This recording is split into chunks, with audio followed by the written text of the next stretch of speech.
আসসালামু আলাইকুম, কেমন আছেন সবাই? তো এখানে আমি নিয়ে নিলাম কিছুটা চিড়া, ধুয়ে পরিষ্কার করে। বেশি টাইম ভিজিয়ে রাখিনি, কারণ একটু শক্ত শক্ত চিড়াই আমার কাছে ভালো লাগে। বেশি টাইম ভিজিয়ে রাখলে চিড়াটা বেশি নরম হয়ে গেলে আমার কাছে খেতে অতটা ভালো লাগে না। তো যাই হোক, এরপরে নিয়ে নিলাম এখানে কেটে রাখা কিছুটা কলা, দু টাইপের আঙুর আর খেজুর একটু লম্বা লম্বা স্লাইস করে নিলাম। এরপরে হচ্ছে কিছু স্ট্রবেরি, তারপরে এটাতে আমি অ্যাড করব হচ্ছে কিছু দই। তো আপনারা যদি চান এখানে টক দই ইউজ করতে পারবেন, মিষ্টি দইটাও ইউজ করতে পারবেন, যার যেটা খেতে ভালো লাগে।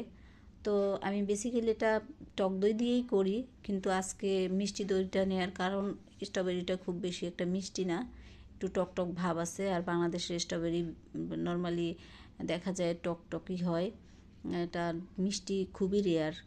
আর এখানে আঙুরটাও আজকে খুব বেশি একটা মিষ্টি ছিল না। তো এ কারণেই হচ্ছে আমার মিষ্টি দইটা নেয়া।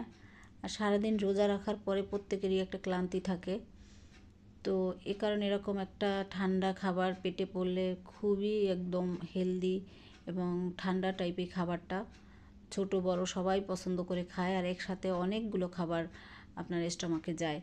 দেখা যায় এখানে খেজুর, তারপরে হচ্ছে দই, এরপরে চিড়া, মানে কলা, মানে এই ফ্রুট সব কিছু মিলায় একটা হেলদি একটা খাবার। তো সারাদিন পরে মনে হয় যেন ক্লান্তিটাই দূর হয়ে যায়। আর আমরা বাঙালিরা সব সময় মানে ভাজা পোড়াটা না খেলে মনে হয় যেন আমাদের ইফতারটাই হয় না, এরকম একটা অবস্থা। মানে তৃপ্তিটা আসে না, ওরকম অভ্যাসগত সমস্যা এটা আমাদের বলা যায়। তো তারপর আমি প্রতিদিনই চেষ্টা করি এরকম একটা ভালো খাবার রাখার। সব খাবার শেয়ারও করি না আপনাদের সাথে রোজার কারণে।